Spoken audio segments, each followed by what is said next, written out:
لا حول ولا قوة إلا بالله العلي العظيم. بسم الله الرحمن الرحيم.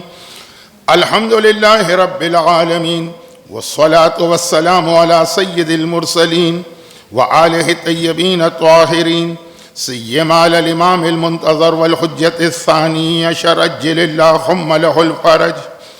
أما بعد، فقد قال الله سبحانه وتعالى في محكم كتابه الكريم: بسم الله الرحمن الرحيم. ومن آياته أن خلق لكم من أنفسكم أزواجا لتسكنوا إليها، وقال: ألا بذكر الله تطمئن القلوب. وقال الإمام في الدعاء المسمى بدعاء الافتتاح: اللهم إنا نرغب إليك في دولة كريمة تعز بها الإسلام وأهله، وتذل بها النفاق وأهله، وتجعلنا فيها من الدعاة إلى طاعتك والقادة إلى سبيلك، وترزقنا بها کرامة الدنیا والآخرہ. قرآن کریم کی دو آیتیں اور ایک بہت ہی مشہور دعا، اس کا ایک ٹکڑا آج کی اس آخری تربیتی نشست میں آپ کے سامنے تلاوت کیا گیا. اور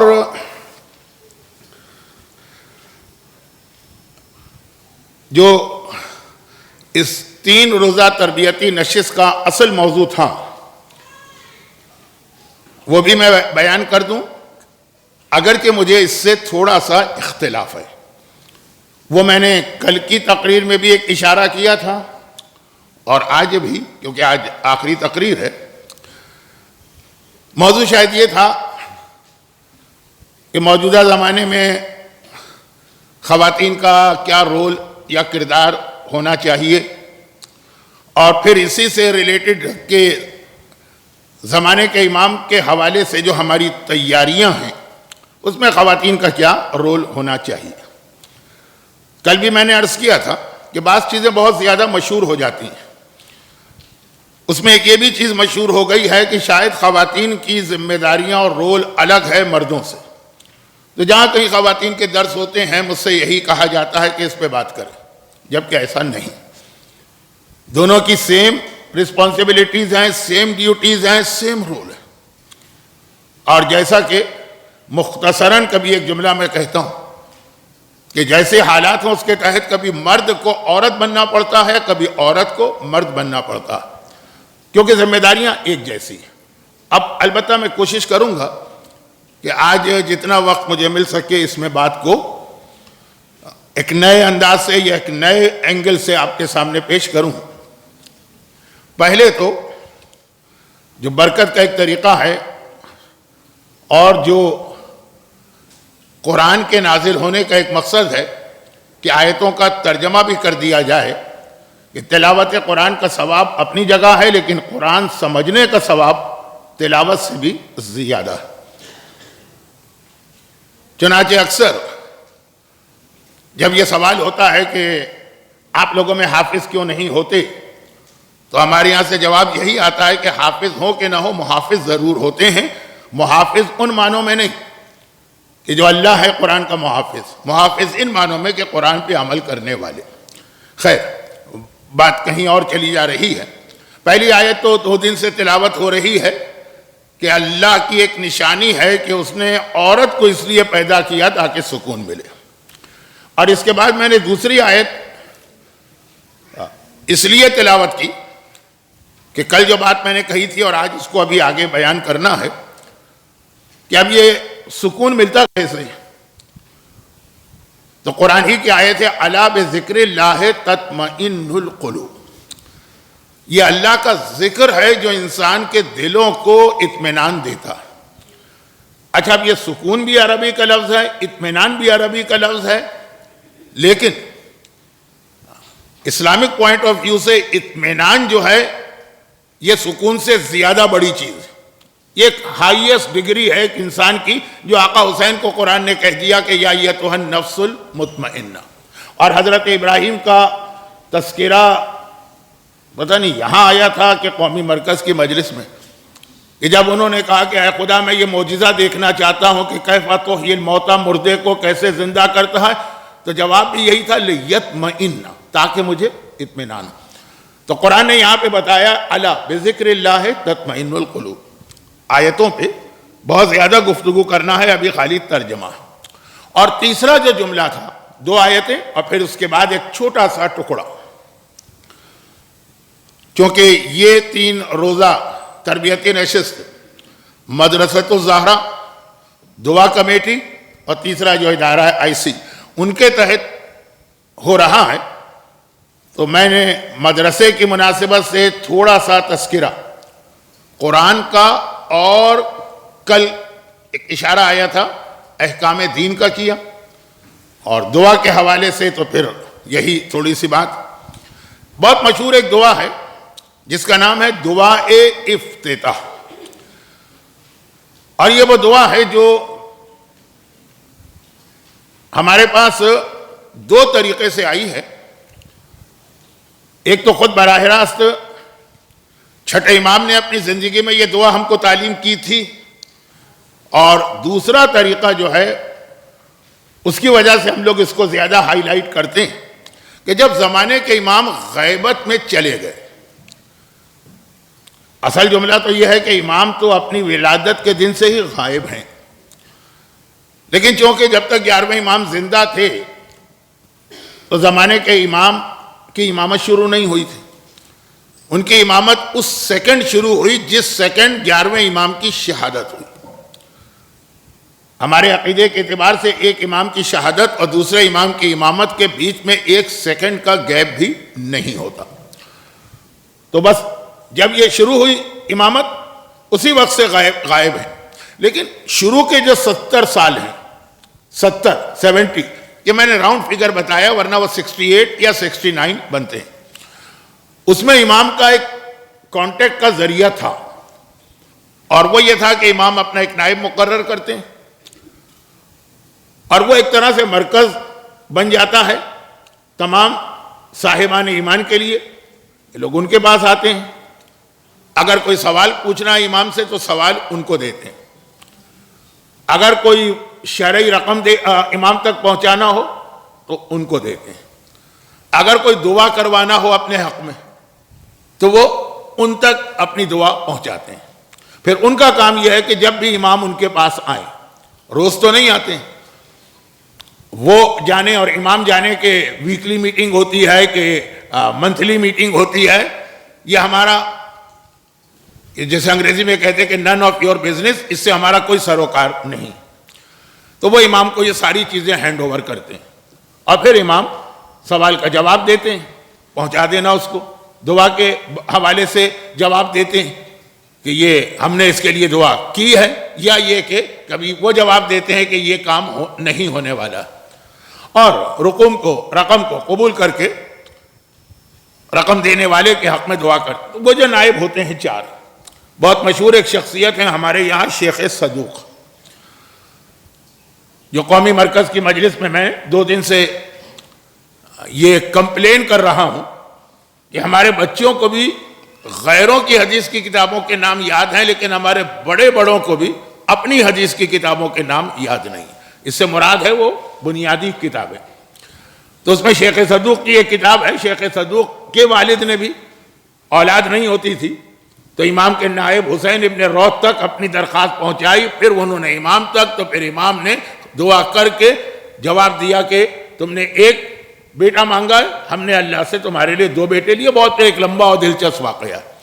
تو خلاصہ یہ کہ وہ نائب جو ہیں، ان میں سے جو دوسرے نائب تھے محمد ابن عثمان ابن سعید، دعائے افتتاح ان کے ذریعے سے ہمیں ملی، اور یہ ریکمنڈیشن کے ساتھ کہ امام زمانہ نے فرمایا کہ اسے پورے رمضان کے مہینے میں تلاوت کرنا۔ تو چھٹے امام کے ذریعے بھی دعا ہمارے پاس آئی، لیکن خاص پھر اپنی غیبت کے اس دور میں جب امام احکام دین پہنچاتے تھے۔ اس جملے کا مطلب سمجھ لیجئے، 68 ایئرز کے بعد جب 4 نائب کا زمانہ ختم ہو گیا، اب امام بڑے سے بڑے مرجی اور مجتہد کے بھی کانٹیکٹ میں نہیں آتے ہیں مسائل دین کے لیے۔ ملاقات ہو سکتی ہے، لیکن کبھی اس کو شرعی مسئلے کا حل نہیں بتائیں گے. وہ کہیں گے جاؤ اجتہاد کرو اور ریسرچ کرو، یہ ایک الگ موضوع ہو رہا ہے. تو پہلے 4 نائب کا زمانہ تو بہرحال وہ تھا کہ امام سے رابطہ تھا. اور آپ کی معلومات کے لیے، ورنہ اگر میں اسی کی تفصیل میں چلا گیا تو بہت لمبی بات ہوگی، کہ جو سب سے پہلے نائب تھے وہ بغداد میں تھے، اور گورنمنٹ ان کو بہت زیادہ مانیٹر کر رہی تھی، کیونکہ 10ویں امام نے بھی ان کو اپنا نائب رکھا اپنی زندگی میں. 10ویں کے شہادت کے بعد 11ویں نے بھی ان کو ایز اٹ از اپنا نائب رکھا. اور وہ بغداد میں ایک بہت بڑی دکان کرتے تھے تیل، گھی اور روغن کی، اور لوگ دن بھر کسٹمر آتے جاتے، اسی میں مومنین چھپ کے آتے تھے. وہ حکومت کی نگاہ میں تھے، مسلسل دیکھا جا رہا تھا. تو 11ویں نے اپنی شہادت کے بعد اپنے پہلے نائب کو، 12ویں نے اپنے پہلے نائب کو بچانے کے لیے تھوڑا ان کا بوجھ ہلکا کیا، اور اپنا نائب اپنی دادی کو بنایا. خاندان اہل بیت میں ایک بہت ہی بھاری بھرکم شخصیت ہے، بہت ہی عظیم شخصیت ہے جناب حدیثہ خاتون. یہ 11ویں امام کی والدہ ہیں، 10ویں امام کی بیوی ہیں. 10ویں کی بیوی ہیں، 11ویں کی والدہ ہیں، 12ویں کی دادی. حدیثہ. اچھا، اس زمانے کا طریقہ تھا کہ ایک عورت کے کئی نام ہوتے تھے. شادی سے پہلے کا الگ نام ہے، بچپنے کا الگ نام ہے، پکارنے کا الگ نام ہے، شادی کے بعد سسرال میں الگ نام ملتا ہے.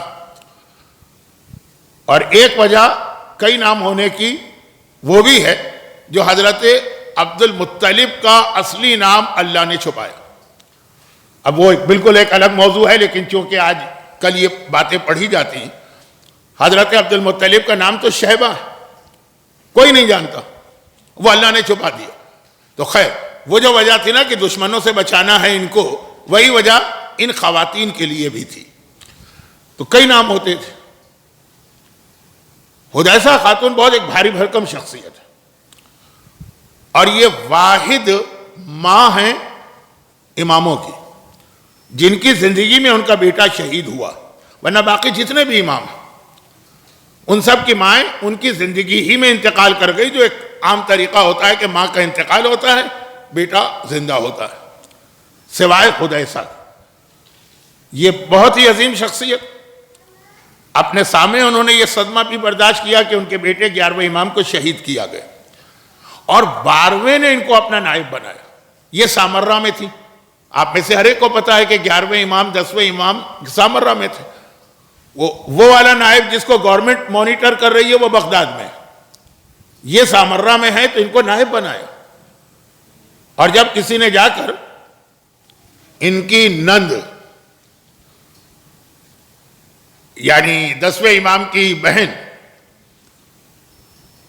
ایک بہن تو بہت مشہور ہے حکیمہ خاتون، جن کا واقعہ ولادت کے موقع پہ امام زمانہ کی ولادت پہ پڑھا جاتا. ایک اور دوسری ان کی حکیمہ خاتون کی بہن، 10ویں امام کی دوسری بہن، جب ان سے کسی نے پوچھا جا کے، کسی مومن نے، کہ امام کا نائب کوئی عورت کیسے ہو سکتی ہے، تو مرد ہونا چاہیے. تو جواب دیا کہ میرے بھتیجے نے اسی سنت پر عمل کیا ہے جو ہمارے دادا حسین مظلوم کی سنت تھی، کہ جیسے حسین نے کربلا میں جناب زینب کو اپنا نائب بنایا تھا جب تک کہ مولا سجاد صحت یاب ہو کے مدینے پہنچ کے پوری امامت کی ذمہ داریاں نہیں ادا کر رہے. الفاظ میرے اس وقت اچھے نہیں ہیں کیونکہ ٹائم نہیں ہے، میرا موضوع تو ابھی شروع بھی نہیں ہوا، لیکن میں یہ چاہتا تھا کہ ہماری خواتین یہ بات جان رکھیں کہ خاندان اہل بیت میں شہزادی کونین اور جناب زینب کبریٰ کے علاوہ بھی بڑی عظیم عظیم شخصیات گزری ہیں جنہوں نے باقاعدہ امام زمانہ کی نیابت کی ہے، اور نیابت بھی بڑے عجیب طریقے سے کی ہے. یہ تو موضوع ہی کچھ حدیثہ خاتون کی طرف جا رہا ہے، تو صرف میں نے معلومات کے لیے ایک جملہ کہا تھا کہ وہ زندہ تھی. امام زمانہ نے اپنی دادی کو، وہ 11ویں کی ماں ہیں، اپنا نائب بنایا، اور اسی میں جناب حدیثہ نے باقاعدہ کورٹ میں جا کر ایک کیس لڑا اور جیتا، جس کے جیتنے کی وجہ سے صاحبان ایمان کو یہ یقین ہو گیا کہ امام زمانہ ہی امام برحق ہے۔ یہ جملے بہت وضاحت چاہتے ہیں لیکن وقت ہی نہیں ہے، لیکن بہت کم آپ کو مثال ملے گی۔ یا شہزادی کونین کا دربار میں جانا ہے لیکن وہاں پہ ان کے دعوے کو قبول نہیں کیا گیا، یا جناب حدیثہ جو اس سلسلے کی آخری خاتون، انہوں نے اپنا کیس کیا، اور بہت وہ اہم کیس تھا کیونکہ مسئلہ یہ تھا کہ امام زمانہ ہے ہی نہیں، جو آج بھی ایک پرابلم ہے خواتین کی ذمہ داری کے حوالے سے، اس کو بھی یاد رکھنا۔ تو بات بہت زیادہ پھیل گئی۔ تو جو دوسرے نائب تھے، پھر جب یہ کچھ عرصہ گزر گیا 11ویں کی شہادت کو، 10-12 سال، تو اب جو اصل نائب ہیں، اصل نائب، ان کی طرف سے حکومت کی توجہ ہٹ گئی، کیونکہ پتہ چلا کہ 11واں کوئی اس کی اولاد ہی نہیں ہے، مشہور ہو گیا، اور یہ ہے کہ اب یہ جو نائب ہے، اب یہ تو کسی کا نائب نہیں رہا۔ پھر وہ جو اصلی نائب تھے، انہوں نے اپنی ذمہ داری کو فل فلیج انجام دیا، ان کے بیٹے دوسرے نائب بنے، انہوں نے ہم کو یہ تحفہ دیا دعائے افتتاح، یہ حکم امام زمانہ کے ساتھ کہ جب تک کہ میرا ظہور نہ ہو تمہیں یہ دعا پڑھتے رہنا ہے پورے ماہ مبارک رمضان۔ تو اس وقت ساری دنیا میں رواج ہے، مجھے لاہور کا نہیں پتا، کہ رمضان کے 30 دن یہ دعا پڑھی جاتی ہے مسجدوں میں، امام بارگاہوں میں۔ ایک بہت چھوٹی دعا ہے، بچے کو یاد ہے، یا علی یا عظیم یا غفور یا رحیم انت رب العظیم الذی، وہ دعا روز پڑھی جاتی ہے ہر نماز کے بعد۔ دعائے افتتاح بھی روز پڑھی جاتی ہے۔ اس دعائے افتتاح کا سبجیکٹ کیا؟ امام زمانہ۔ اور 2 چیزیں اس میں بہت اہم۔ نمبر 1، امام زمانہ کے آنے سے ہمیں فائدے کیا ملے گی، برکتیں، بینیفٹ۔ اور دوسرا یہ ہے کہ امام زمانہ کے آنے کے بعد ہماری ڈیوٹی کیا ہوگی، ہمارا رول کیا ہوگا، ہمیں کرنا کیا ہے۔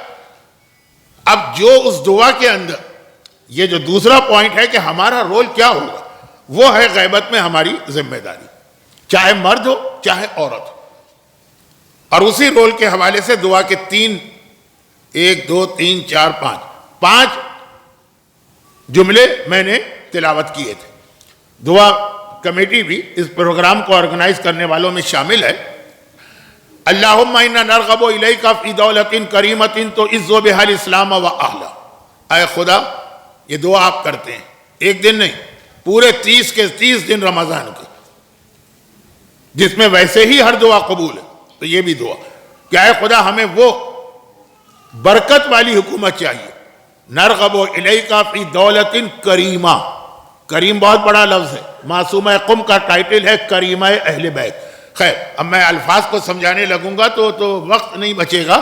کریم، دولت کریم، دولت کہتے ہیں عربی میں حکومت کو، ایسی عظیم حکومت چاہیے کہ تو عز بہا الاسلام و اہلہ، جس کے ذریعے اسلام کو عزت ملے۔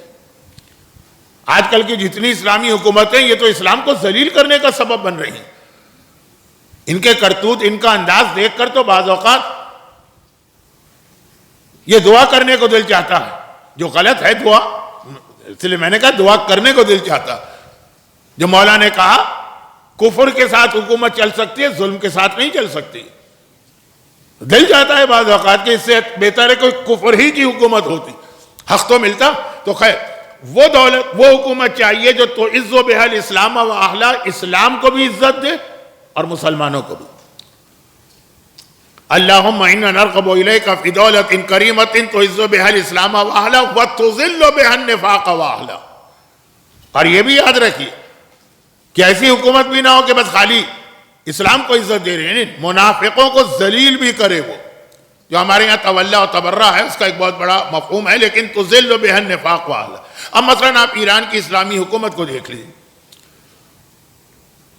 کس طرح سے وقتاً فوقتاً آپ کے سامنے وہ واقعات پیش آتے ہیں کہ کفر و نفاق ذلیل ہو رہا ہے، ذلیل۔ کوئی چھوٹی بات نہیں ہے، کیونکہ میں تو پورا مانیٹر کر رہا ہوں 10 سال سے، کہ سعودی عرب کے حکمران نے اعلان کیا تھا کہ میں دنیا کی ہر چیز برداشت کر سکتا ہوں، لیکن شام میں بشار الاسد کو برداشت نہیں کر سکتا۔ آج وہی ریڈ کارپٹ بچھا کے باقاعدہ دعوت دے کے مہمان بنا کے بلاتے ہو، کتنی گرمجوشی سے ملتے ہیں۔ یہ ایران کی حکومت کی پالیسیز کا نتیجہ۔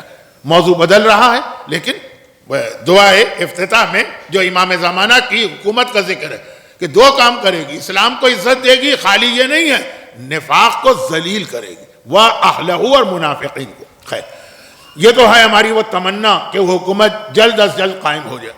ہمیں کیا کرنا؟ خالی ہاتھ پہ ہاتھ دھر کے اس حکومت کا انتظار کرنا نہیں. پھر دو ذمہ داریاں ہماری بتائی گئیں اس حکومت میں، اور پھر نتیجہ نکلا کہ اگر ہم اپنی یہ ذمہ داریاں پوری کریں گے تو ہمیں ملے گا کیا؟ مومن کوئی کام اس لیے تو نہیں کرتا کہ اسے کچھ ملے، لیکن اللہ تو ہر کام کے صلے میں کچھ نہ کچھ دیتا ضرور.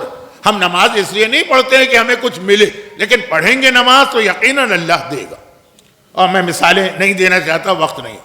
تو خلاصہ یہ دو چیز، اللہم انا نرغب الیک فی دولت کریمت تعز بها الاسلام واہلہ وتذل بها النفاق واہلہ وتجعلنا فیہا من الدعاة الى طاعتک والقادۃ الى سبیلک. دو چیزیں.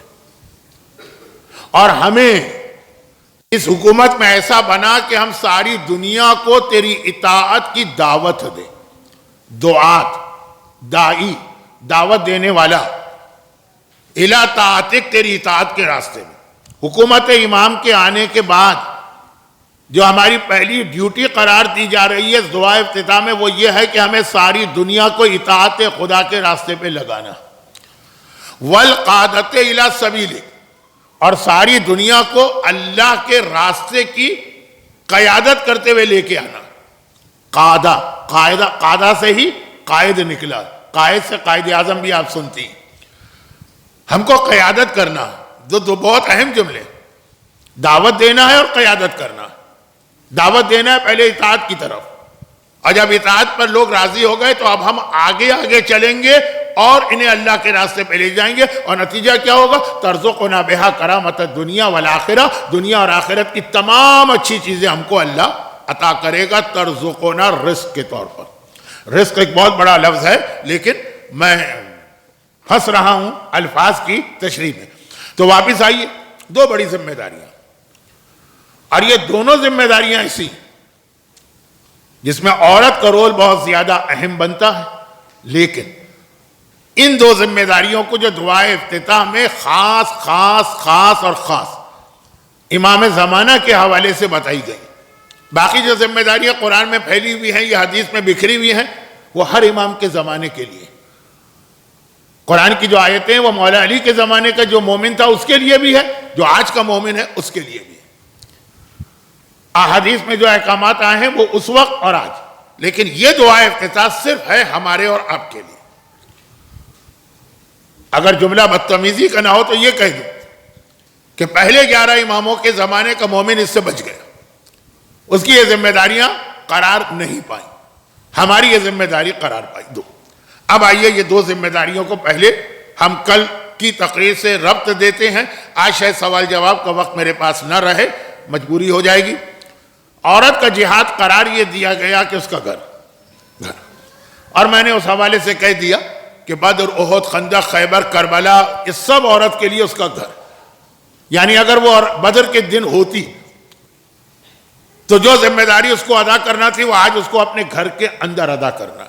اگر وہ احد کے میدان میں زندہ ہوتی، اس وقت پیدا ہو چکی ہوتی، تو جو ذمہ داری وہاں اس کو ادا کرنا تھی وہ آج اسے اپنے گھر کے اندر ادا کرنا.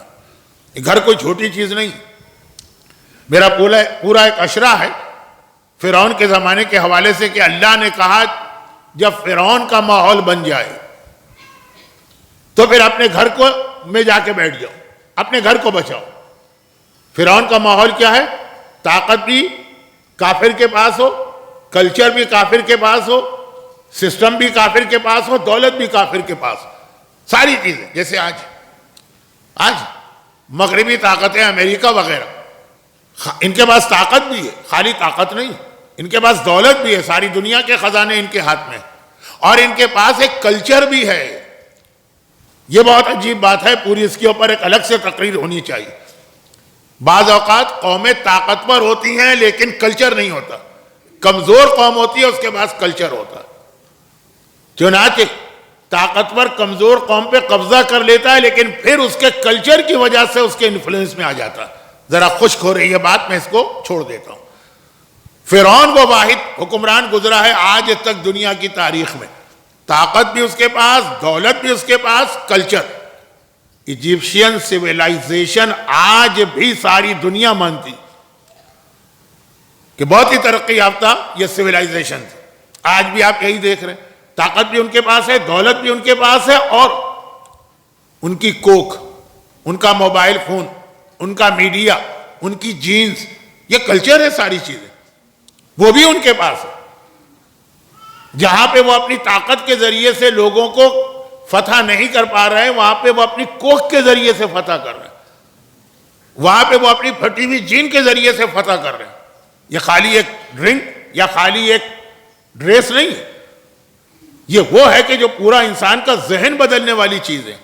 ایک موبائل ہاتھ میں آ کے آدمی کچھ کا کچھ ہو جاتا، تو بہت بڑا موضوع ہے اور بہت اہم موضوع ہے، لیکن پہلے جو بات میں جو جملہ کہہ رہا تھا وہ مکمل کروں۔ اگر تم احد کے میدان میں زندہ ہوتی، اس وقت پیدا ہو چکی ہوتی، تو کیا جو تمہاری ذمہ داری اس وقت تھی وہی آج بھی تمہیں اپنے گھر میں انجام دینا؟ اگر خندق کے موقع پہ ہوتی تو اس وقت جو ذمہ داری تھی وہ آج تمہیں اپنے گھر میں کرنا۔ اب میں اس کی دو بہت چھوٹی سی مثالیں دے دوں، چھوٹی اس لیے کہ مشہور واقعات ہیں تو پڑھنے کی ضرورت نہیں۔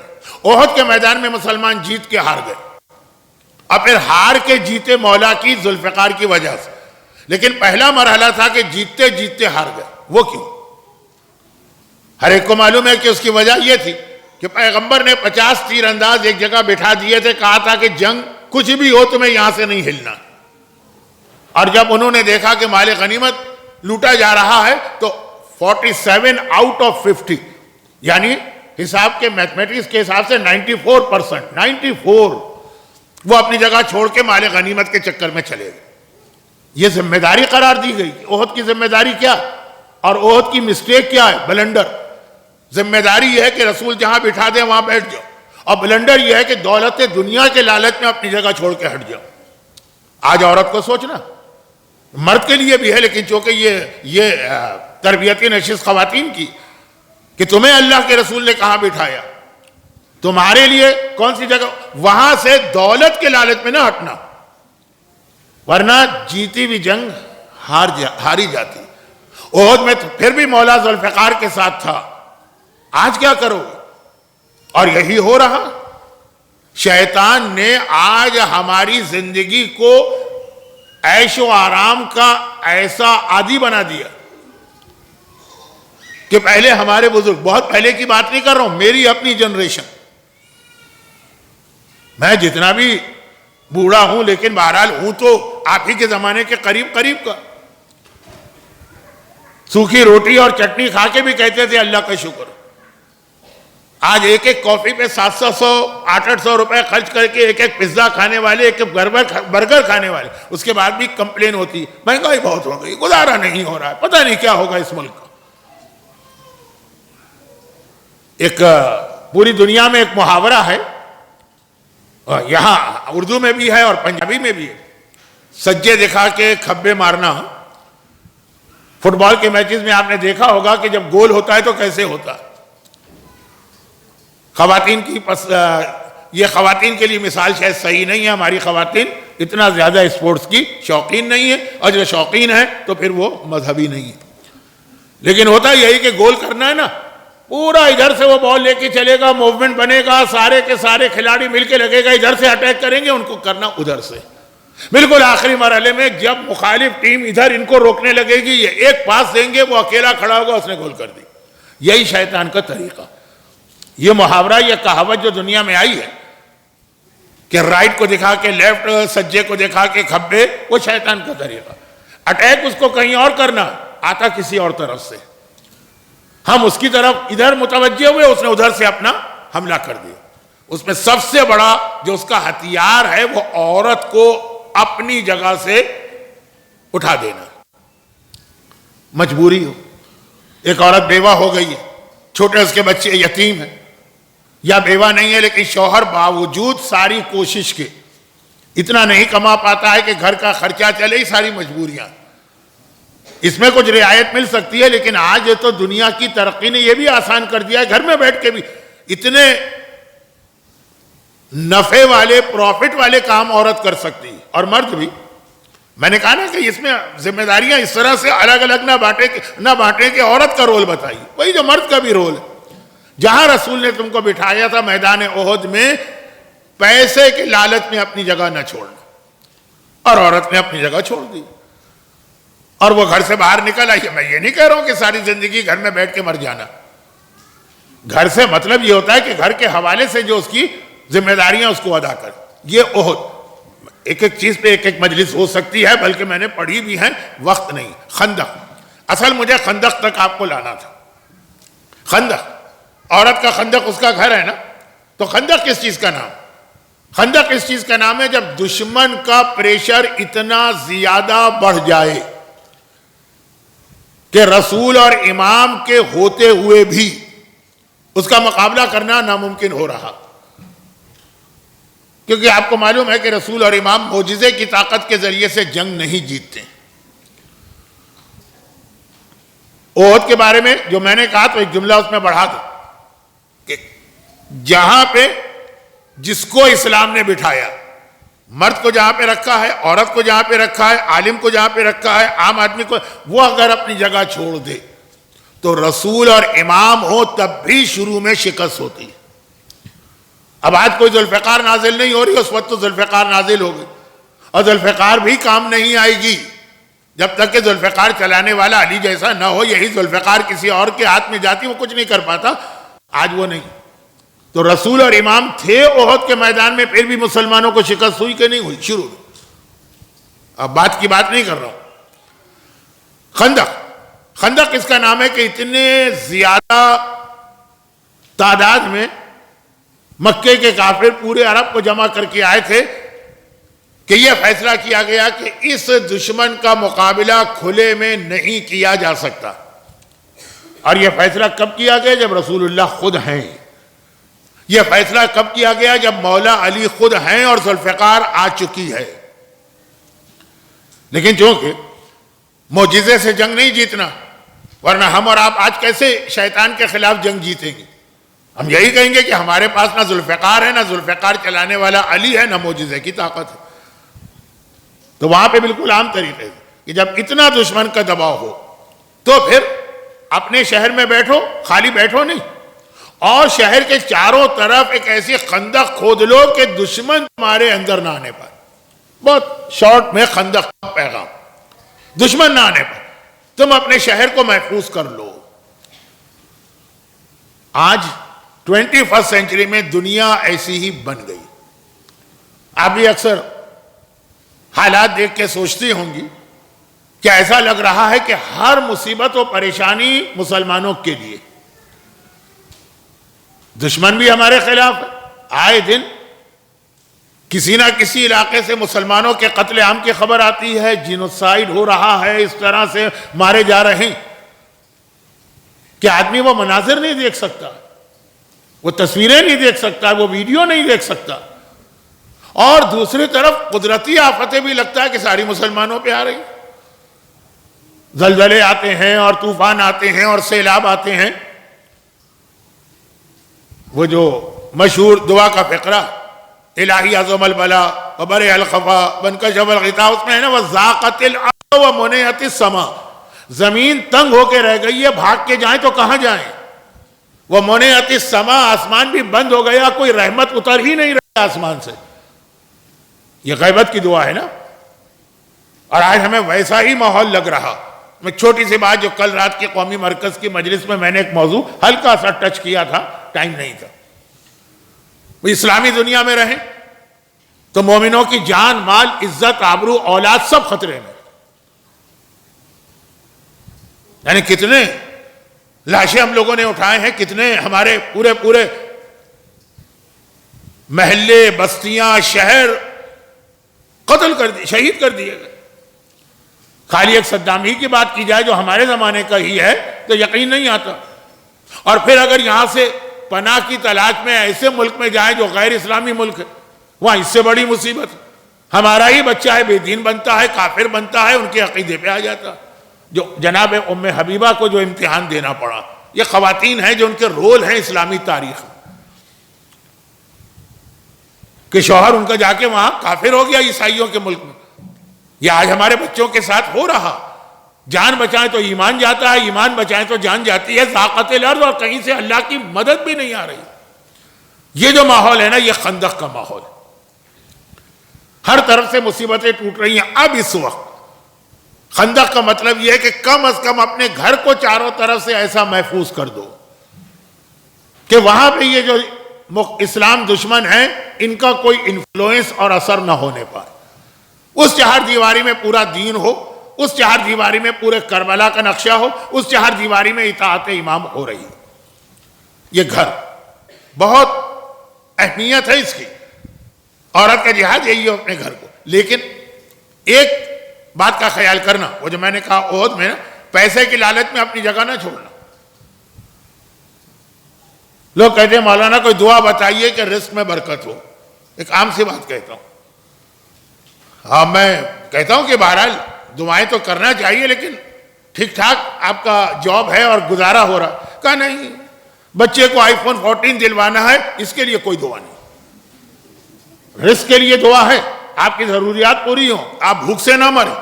لیکن اگر آپ کہیں کہ ایسی دعا ہو کہ آئی فون بھی مل جائے اور فراری گاڑی بھی مل جائے, تو اس کے لیے دعائیں نہیں ہوتی. اب شیطان نے اسٹینڈرڈ آف لیونگ اتنا ہائی کر دیا, اور خاص طور پر معذرت کے ساتھ پاکستان میں بھی اور پنجاب میں دکھاوا. ایک دوسرے کو دیکھ دیکھ کے اس کے پاس یہ تو ہمارے پاس اس سے بہتر ہونا چاہیے. لٹیا ڈبو دیا اس نے. یہ بہت, اس میں مرد کم نہیں ہے, لیکن چونکہ ورکشاپ خواتین کی, یہ ذمہ داریاں ادا کرنا, یہ عہد کا پیغام. دولت کا لالچ کس کو کہتے ہیں؟ آج کہیں مال غنیمت نہیں لٹ رہا ہے کہ اس کے لیے ہم اپنی جگہ چھوڑیں. آج ہم آئی فون کے لیے اپنی جگہ چھوڑتے ہیں, آج ہم اچھی گاڑی کے لیے اپنی جگہ چھوڑتے ہیں, جس کے بغیر گزارا ہو ہی جاتا.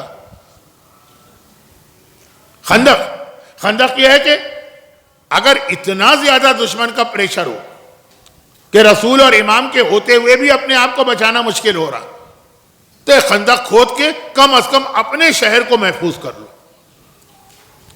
یعنی یہاں پر مطلب ہے اپنے گھر کو, باہر جو بھی ہو رہا ہے ہونے دو.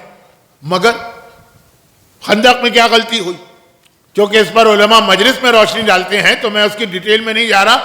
ایک جگہ سے خندق چھوٹی ہو گئی, غلطی سے چھوٹی ہو گئی کہ کسی نے جان بوجھ کر کہ کافروں کو آنے کا راستہ مل جائے. خندق تو کھودنا تھی, رسول خدا نگرانی کر رہے, لیکن رسول نے میجرمنٹ دی تھے نا کہ اتنی چوڑی ہونی چاہیے خندق کہ ایک عرب گھوڑا اس کو کراس نہ کر سکے. ایک جگہ سے جتنی پیغمبر کی میجرمنٹ تھی اس سے ذرا کم خندق کھودی گئی. وہیں سے عمر ابن عبدود جمپ لگا کر مسلمانوں کے بیچ میں آ گئے. جس کی حفاظت کے لیے خندق کھودی گئی اس شہر میں آ گئے. اب یہ واقعات نہیں سنا رہا ہوں, تو نتیجہ اپنے گھر کو اس طرح بنانا ہے کہ شیطان کو کہیں جمپ لگا کر آپ کے گھر میں آنے کا موقع نہ ملے. آج کا شیطان کیا ہے؟ یہ موبائل, یہ آج کا میڈیا. اب وہ شیطان اس کے ذریعے جمپ لگا کے آیا. ایسی ایسی باتیں آپ کے گھروں میں ہو رہی ہوں گی کہ کبھی ہم تصور بھی نہیں کر سکتے تھے کہ ایک ریلیجس چھوڑے, ایک ذرا شریف اور غیرت مند گھر کے اندر بھی یہ باتیں ہو سکتی ہیں. لڑکے تو لڑکے, لڑکیاں تک, بڑے تو بڑے, چھوٹے بچے تک. یہ وہ شیطان کا اٹیک ہے جس میں کم از کم اپنے اپنے گھر کو محفوظ کرنا تھا. لیکن ذرا سی غلطی اگر ہم کریں گے تو وہ جمپ لگا کر عمر ابن عبدود کی طرح آئے گا. اور ہماری اصل ذمہ داری کیا ہے؟ اللہم انا نرغب الیک فی دولت کریمت تعز بها الاسلام واہلہ وتذل بها النفاق واہلہ وتجعلنا فیہا من الدعاة الی طاعتک. ہمیں ساری دنیا کو اطاعت خدا کی دعوت دینا.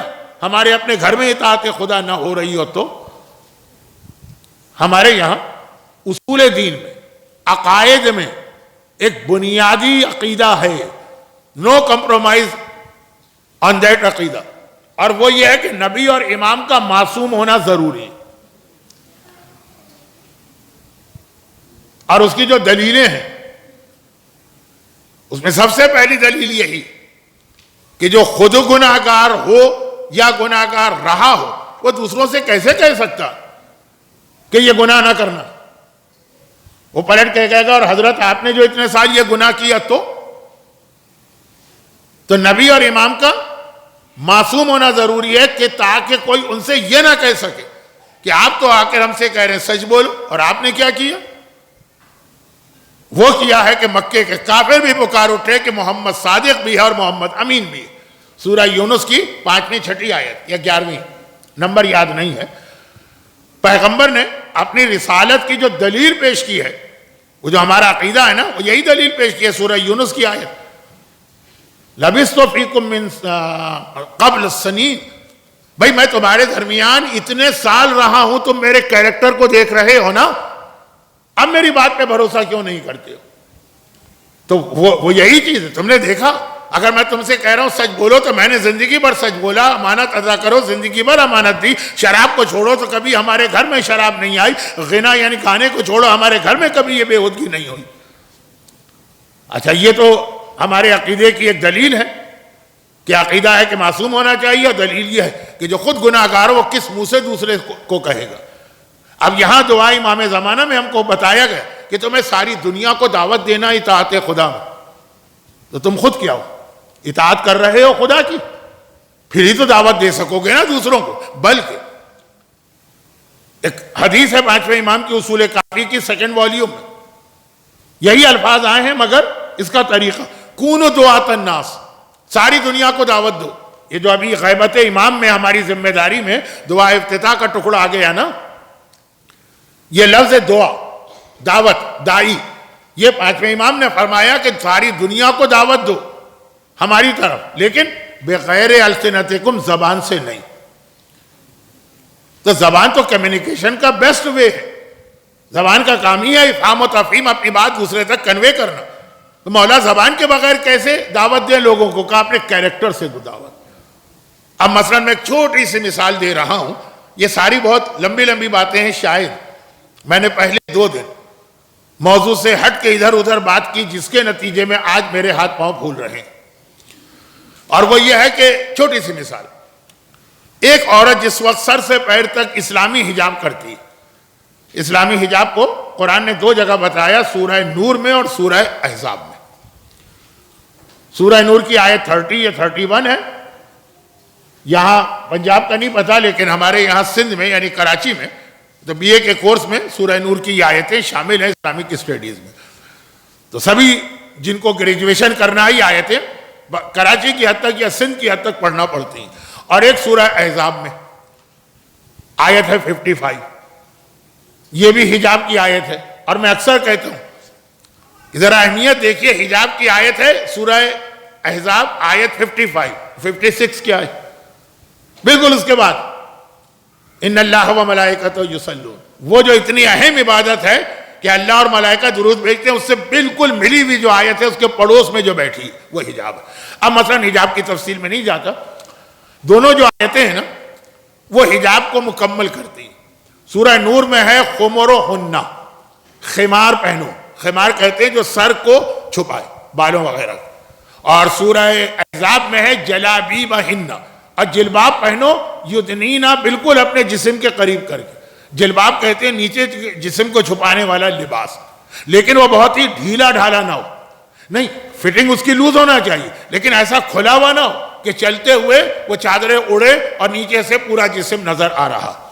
تو 2 چیزیں حجاب میں ہوتی ہیں، ایک سر کو چھپانا، اس کے چھپانے والے کپڑے کا نام ہے عربی میں خمار، وہاں سورہ نور میں خمار آیا، خمار پہنو، اور سورہ احزاب میں جلباب آیا، جلباب جو نیچے کا برقع کہیں، کوٹ کہیں، عبا کہیں، جو بھی، بہرحال دونوں آیتیں مل کر حجاب کو مکمل طریقہ۔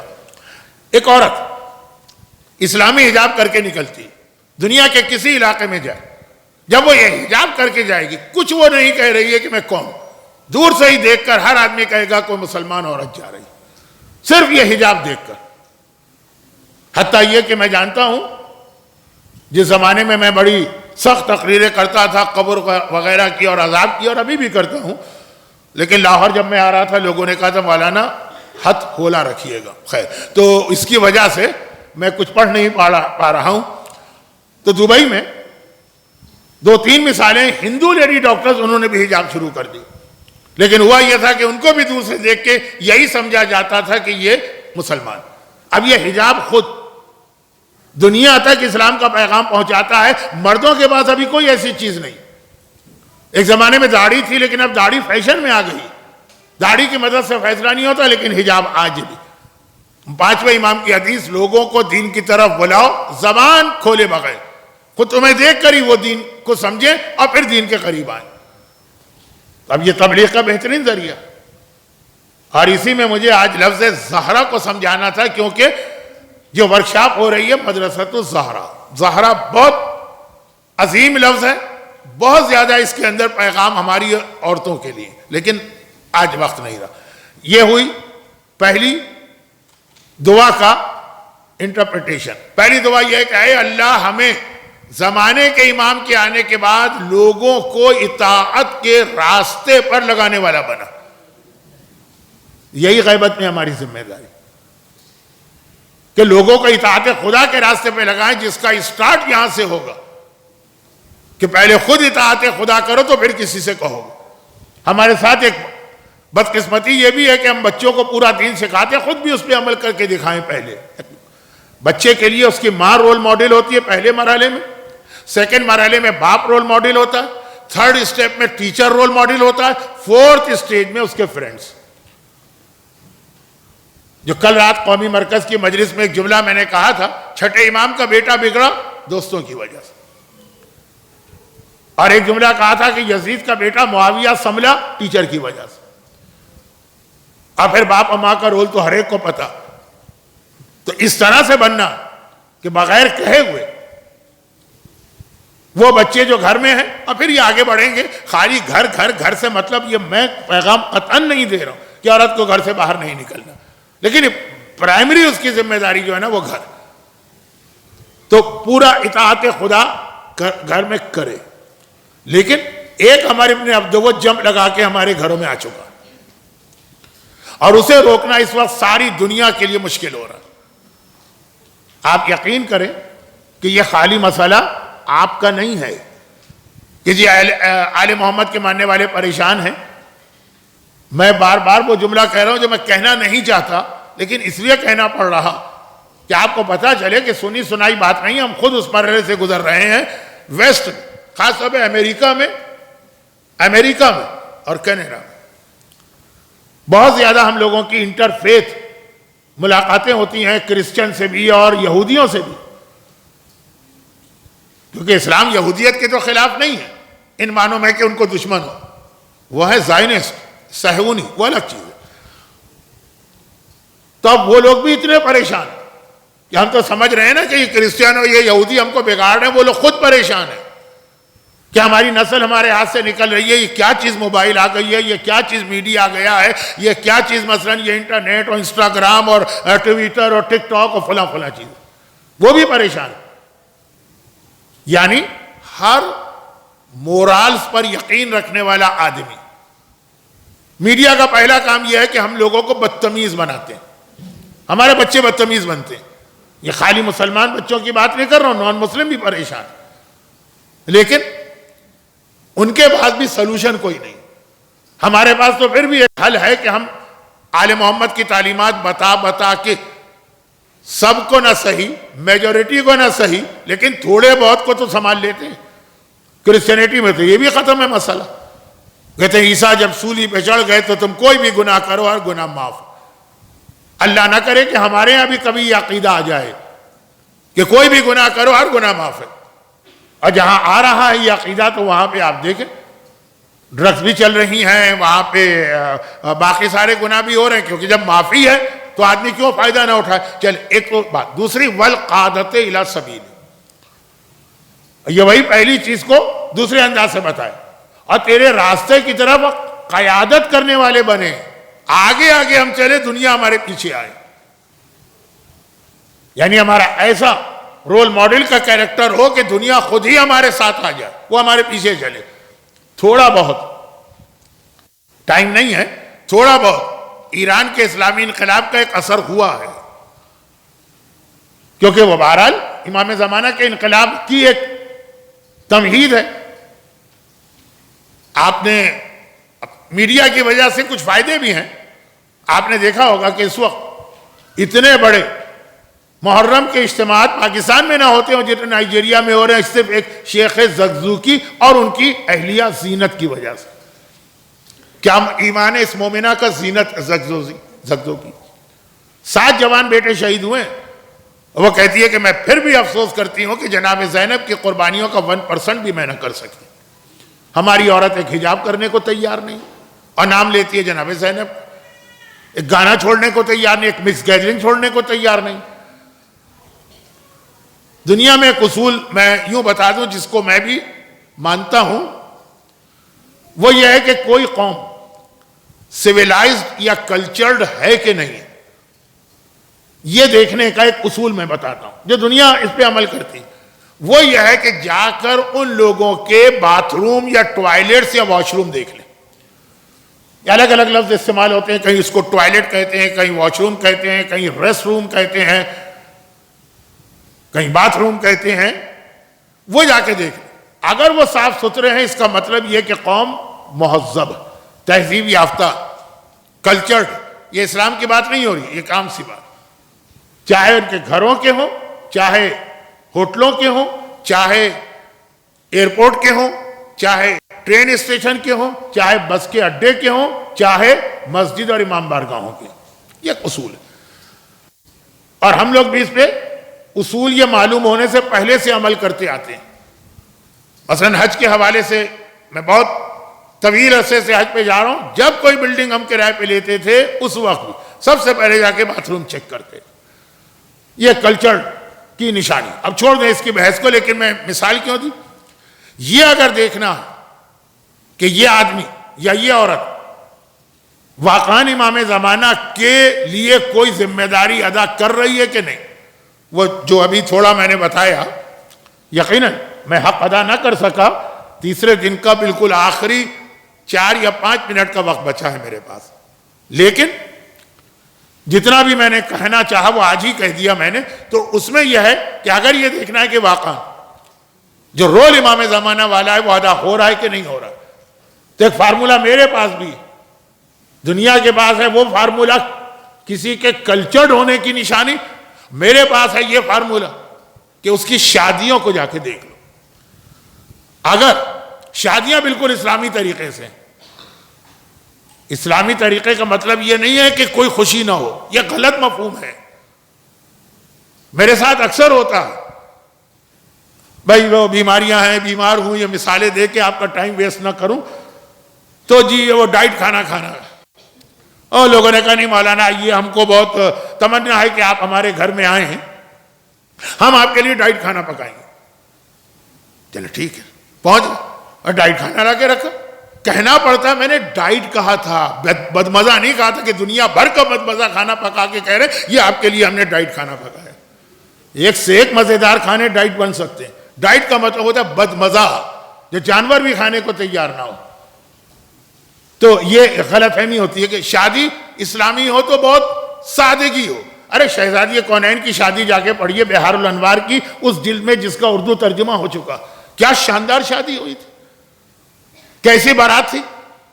وہ بارات کی کیفیت آپ دیکھیں، تقریباً وہ جو A4 سائز کا پیپر ہے اس کی 10 سے 12 پیجز میں روایت ہے شہزادی کی بارات کی. سادگی الگ چیز ہے، نہیں اسلامی شادی الگ چیز ہے. اور یہ کہہ دینا کہ کچھ نہ ہو، ایسا لگے پتہ ہی نہیں چلے کہ یہاں شادی ہو رہی ہے کہ یہاں پہ کسی کے قل کے چنے پڑھے جا رہے ہیں. اسلام خوشی مناؤ. اتنا خشک اور بور مذہب بھی اسلام نہیں ہے. یہ ساری چیزیں استعمال کرو لیکن شریعت کے پیرامیٹر اور شریعت کے دائرے میں رہ کر. میں یہ تو تھوڑی کہہ رہا ہوں کہ موبائل نہیں ہونا چاہیے، آج کی ضرورت ہے موبائل. میں یہ نہیں کہہ رہا ہوں میڈیا نہیں ہونا چاہیے، آج کی ضرورت ہے میڈیا. مگر بات وہی ہے جو امام نے فرمایا دعائے افتتاح میں آ گیا کہ ہمیں لوگوں کو اطاعت کے راستے پہ لانا ہے. تو اس اطاعت کا جو پیرامیٹر ہے یا باؤنڈری ہے اس کے اندر. تو شادیاں دیکھ لیجیے، کوئی حرام کام تو نہیں ہو رہا ہے، اس پہ ہم کو توجہ دینا. میں تفصیل میں نہیں جا رہا ہوں. اچھے مذہبی اور دیندار گھرانے شادی کے موقع پہ ایسے پاگل ہو جاتے ہیں کہ بچیاں تک ڈانس کرنے لگتی ہیں مردوں کے درمیان. خیر یہ موضوع اس طرف غلط چلا گیا. غلط بھی نہیں گیا، لیکن غیبت امام میں ہمیں ایک تو خود پورا رول ماڈل بننا ہے اطاعت خدا کا، سارے واجبات کی پابندی، سارے حرام سے اپنے آپ کو بچانا، خاص طور پر یہ حجاب۔ کتاب کی بات اور ہوتی ہے، تقریر میں کوئی باتیں کہہ دینا، اور اکثر لوگ ہم سے بھی کہتے ہیں کہ مولانا آپ نے فلاں موضوع پہ تقریر کی ہے۔ ممبر پہ بیٹھ کے کہنا آسان ہے، کبھی آپ آئیے پریکٹیکل لائف میں اور دیکھیے کتنا ٹف ہے۔ مثلا بزنس مین یا دکاندار، مولانا آپ نے ممبر پہ تو کہہ دیا کہ رزق حلال کماؤ اور یہ حرام ہے اور وہ حرام ہے، لیکن کبھی دکان چلا کے دیکھی مثلا، یہ اکثر اس قسم کے جملے لوگ کہتے ہیں۔ تو اسی لیے میں نے بھی عرض کیا 2-3 دفعہ کہ کتاب میں بہت ساری باتیں ہیں، ہم کو پتا ہے صحیح بھی ہیں، لیکن یقین نہیں آتا۔ شاید پہلی تقریر میں نے صدام کے واقعات بتائے تھے، اب سنیے امام خمینی کا واقعہ۔ وہ تو انقلاب لے کر آئے نا، ان کا جملہ، اور وہی کہ جب انقلاب آیا تھا نا تو شروع میں ساری دنیا میں ایک بڑا جوش ہو گیا، جو آج بھی ہمارے یہاں مردوں اور عورتوں میں یہ ہے کہ امام زمانہ کی تیاری اس طرح کر رہا ہے، بس بٹن دباؤ اور امام آ جا، بڑی اس کے لیے زحمتیں برداشت کرنا ہوتی ہیں۔ تو اب وہ ساری دنیا کے ڈیلیگیشن آ رہے ہیں، بہت بات کو سمیٹ رہا ہوں کیونکہ لمبی بات ہو جائے گی، اور سب آ رہے ہیں اور امام خمینی کو مبارکباد دے رہے ہیں اور کہہ رہے ہیں ہم بھی اپنے ملک میں ایسے ہی انقلاب لائیں گے۔ یاسر عرفات تک یہودی ایجنٹ وہ بھی پہنچ گیا مبارکباد دینے، ہمارے پاکستان کے ضیاء الحق امریکن ایجنٹ وہ بھی پہنچ گیا، اور ہر ایک یہ کہ ہم کو انقلاب لانا۔ اس میں کچھ بہت مخلص بھی تھے۔ امام خمینی نے جو پروٹوکول کا ڈپارٹمنٹ ہوتا ہے نا، جو مہمانوں کا خیال، کہا کہ جب یہ لوگ ایسی بات کریں نا تو پہلے ان کو جا کے ہمارے قبرستان دکھا دو کہ اتنے قبرستان آباد کیے جاتے ہیں تب اسلامی انقلاب آتا ہے۔ وہ بہشت زہرا ہو کہ بہشت رضا ہو، جیسے ابھی بھی میں کبھی کوئٹہ جاتا ہوں، پہلے بھی گیا تھا، قبرستان بھرے ہوئے ہوتے ہیں جوانوں کے قبروں سے۔ تو ایران میں تو بہشت زہرا کا قبرستان، اب میں بالکل انقلاب کے شروع کی بات کر رہا ہوں، اتنی قربانیاں دینا پڑتی ہیں تب انقلاب آتا ہے۔ یہ تو پھر بھی چھوٹا انقلاب ہے، امام زمانے کا انقلاب تو بڑا، کائنات کا سب سے بڑا انقلاب ہوگا، قربانیاں دینا ہوں گی۔ اچھا، اب یہ ماحول میں ایک ماں نے 7 بیٹے قربان کیے تھے انقلاب کے موقع پر، لیکن پھر امام خمینی کا وہ جملہ جو انہوں نے 20 جمادی الثانی کی تقریر میں، 20 جمادی الثانی شہزادی کونین کی ولادت کا دن بھی ہے، اور امام خمینی کی بھی ولادت 20 جمادی الثانی ہے، تو یوم مدرس ڈے کے نام سے ایران میں منایا جاتا۔ اور جب تک امام خمینی زندہ تھے سارے ایران کی عورتوں کے ڈیلیگیشن آتے تھے، وہ خطاب کرتے تھے۔ اس میں ان کا ایک جملہ تھا کہ دشمن، یہ جو ہم نے اتنے قبرستان آباد کر دیے، اتنے جوانوں کی جان دی، ان سے اتنا نہیں ڈرتا ہے ہمارے شہیدوں کے خون سے، وہ تمہارے حجاب سے زیادہ ڈرتا ہے۔ شہیدوں کا خون جو ہے اس کے بعد بھی انقلاب نہیں آتا، یہ حجاب انقلاب لے کے آتا ہے، اور ہم نے دنیا میں دیکھا۔ اسی وقت ترکی کا واقعہ پیش آیا تھا کہ ایک اسکارف نے پوری ترکی کی حکومت کو ہلا کے رکھ دیا، اس ممبر آف پارلیمنٹ خاتون کی ممبرشپ کو کینسل کر دیا گیا صرف اسکارف کی وجہ۔ ہم نے مغرب میں آج دیکھا کہ یہ ایک اسکارف اتنا بڑا مسئلہ ہے کہ فرانس ہے وہ بھی یہی کہہ رہا ہے، ہالینڈ بھی یہی کہہ رہا ہے، ڈنمارک بھی یہی کہہ رہا ہے، سویڈن بھی یہی کہہ رہا ہے کہ یہ 1 میٹر کا کپڑا ہمارے سسٹم کو تباہ کر رہا ہے۔ قانونی پابندیاں جہاں آ چکی ہیں، وہاں تو قانونی پابندیاں آئی ہیں نا کہ آپ نے یہ اسکارف سر پہ رکھا ہو تو آپ کو فائن، کئی شاپنگ سینٹرز میں آپ جا نہیں سکتے، کسی اسکول میں داخلہ نہیں لے سکتے، اور کہتے ہیں کہ ہمارا سسٹم اس کی وجہ سے جو ہے نا وہ تباہ ہو رہا ہے۔ اتنا اہم ہے یہ حجاب۔ تو اب یہ حجاب تو میں نے اس لیے کہا کہ سب سے پہلی چیز ہے، لیکن اس کے بعد پوری اطاعت خدا۔ اور اسی میں بس آخری جملہ کہہ کے آپ سے اجازت چاہوں گا۔ آج بالکل سوال جواب نہیں ہو سکے، لیکن میں کیا کروں، وقت میرے ہاتھ سے یا نکل گیا یا میری شروع 2 تقاریر موضوع سے ہٹ کے جو بھی ہو، اب تو وقت گزر گیا۔ اور وہ یہ جو آخری جملہ کہہ کے یہ اس بات کو سمیٹ لوں کہ اس حوالے سے اکثر ایک سوال یہ بھی ہوتا کہ جب امام زمانہ آئیں گے تو عورتوں کا کوئی رول ہوگا بھی کہ نہیں ہوگا۔ ہمارے پاس امام زمانہ کی فوج میں کتنی عورتیں ہیں ان کی تعداد بھی ہے، اور امام زمانہ کی جو ایڈمنسٹریشن ہے، ایک تو فوج ہے 10,000، ایک ہے وہ 313 جو امام زمانہ کی طرف سے دنیا کا نظام سنبھالیں گے۔ جیسے فوج میں جرنیل ہوتے ہیں، جیسے بیوروکریسی میں گریڈ 21 22 کے آفیسر ہوتے ہیں، وہ 313 وہ ہیں، وہ امام کی فوج نہیں ہے۔ اس میں 52 عورتوں کا تذکرہ ہے کہ وہ بھی ہوں گی، یعنی ان کو وہ اعلیٰ پوسٹ دی جائیں گی، اور 13 کے تو نام بھی ہیں، یعنی خالی ایسے نام نہیں کہ بھائی امام کی فوج میں فاطمہ نام کی 2 عورتیں ہوں گی اور زینب نام کی 4، نہیں، وہ نام ہیں کہ جن کے پیچھے ان کی ایک پوری ہسٹری ہے کہ انہوں نے کیا قربانیاں دی۔ 13 عورتیں ہیں یا 9 عورتیں ہیں، پوری روایت آغائے محلاتی نے ریاحین الشریعہ میں لکھی ہے۔ تو امام کی فوج میں فوج کا ایک بڑا حصہ عورتوں میں مشتمل ہوگا، اور عام سپاہیوں کے ساتھ نہیں، وہ جو امام کا ایڈمنسٹریشن والا 313 کا گروپ ہے اس کے اندر۔ پھر ان میں جو نام آئے ہیں ان کے حالات پر ہم غور کریں تو کچھ سمجھ میں آتا ہے کہ ہمیں غیبت میں کیا ذمہ داری ادا کرنا ہے، لیکن اب وقت نہیں رہا، تو اب تو میں بات کو بالکل سمیٹ رہا ہوں کہ جو تھوڑا بہت میں نے ابھی آج بیان کرنے کی کوشش کی، اس کے لیے ایک چیز تو آپ کو لینا ہی لینا، وہ یہ کہ ابھی کہا گیا اطاعت خدا، دنیا کو بتانا، رول ماڈل بننا، تو ہم خود کریں اطاعت، ہم خود رول ماڈل بنیں، مگر پہلے ہمیں پتہ تو چلے اطاعت کہتے کسے۔ واجبات و حرام کی تعلیم، جس کو توضیح المسائل کا نام دیا گیا، وہ سب سے امپورٹنٹ۔